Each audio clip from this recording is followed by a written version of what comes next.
Several days ago, two police officers were killed in what is being described as an execution-style killing, where a young black man, who is the prime suspect, walked up to the patrol car and shot both police officers dead.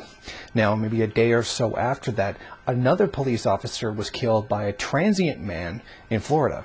Recently, these three police killings altogether have raised a great deal of hysteria from police forces all across the country.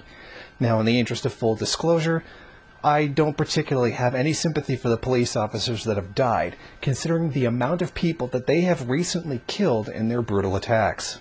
I find it very interesting that the killing of these two police officers are being considered having been done in execution style. Someone just walked up and shot them. Does execution style count when police officers gun down someone without question? When they gun down an unarmed person? When they choke someone to death on the street while they're being restrained? Does that count as an execution style? Like, what do you call that?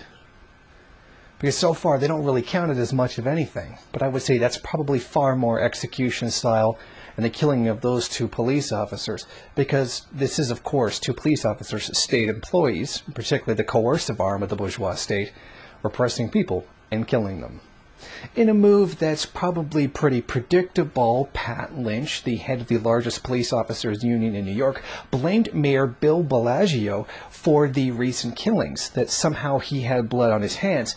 And also, he blamed the people who have been protesting against police brutality as well. There's blood on many hands tonight. Those that incited violence on the street under the guise of protest, that tried to tear down what New York City police officers did every day. We tried to warn, it must not go on, it cannot be tolerated. That blood on the hands starts on the steps of City Hall in the office of the mayor. Starting today, we started the mourning for our brother police officers. We can very much look forward to these killings being used to justify a further fascist state crackdown upon the population. This has already begun, where police organizations across the country are now blaming protesters, people who've been opposed to the police just killing them with a free hand, of being responsible for these police killings. It's as though the police can't imagine any reason why people would be opposed to them. Particularly the New York police, who just can't seem to think of any reason why people don't like them. Strange. But I find something very interesting with their comments. It seems as though the entire peaceful protest against police killings can be delegitimized with the one-time killings of these two police officers, as if these two extreme rare events justifies squashing the entire rightful peaceful protest about civilians being killed by police. If that can be done, then how does the 1,000 people killed by police officers this year not delegitimize the entire system? Or what about it? There's scores and scores of people killed by police officers all the time, yet their deaths in no way challenge the legitimacy of the policing system, or even the entire system in general. It seems tremendously hypocritical to me.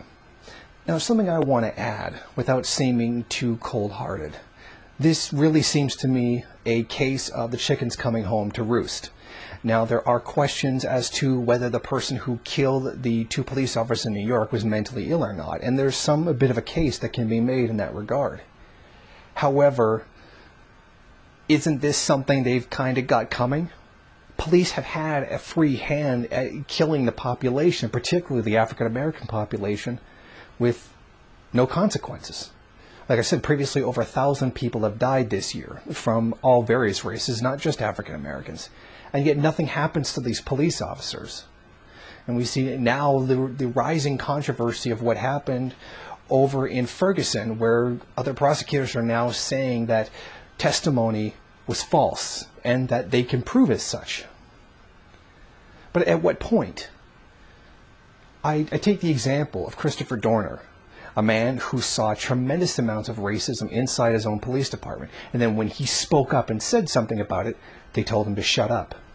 When he went to the proper authorities and reported this happening, they forced him to quit his job.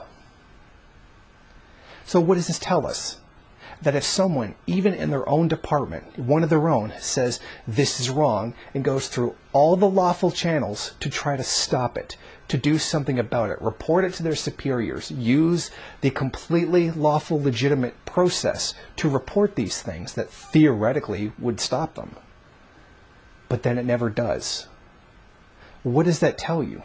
Well, what's the next logical step after having saying that the lawful, legitimate process, the lawful, legitimate, non-violent process doesn't work?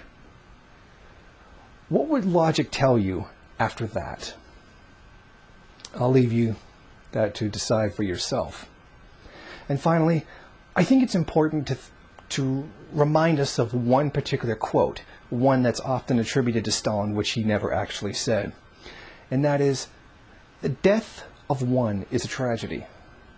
The death of 1,000 is merely a statistic. And I think that describes the police reaction to these killings exactly.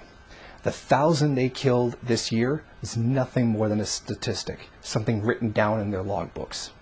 But these 2 police officers having died, that's a massive tragedy with tremendous amounts of outrage, right?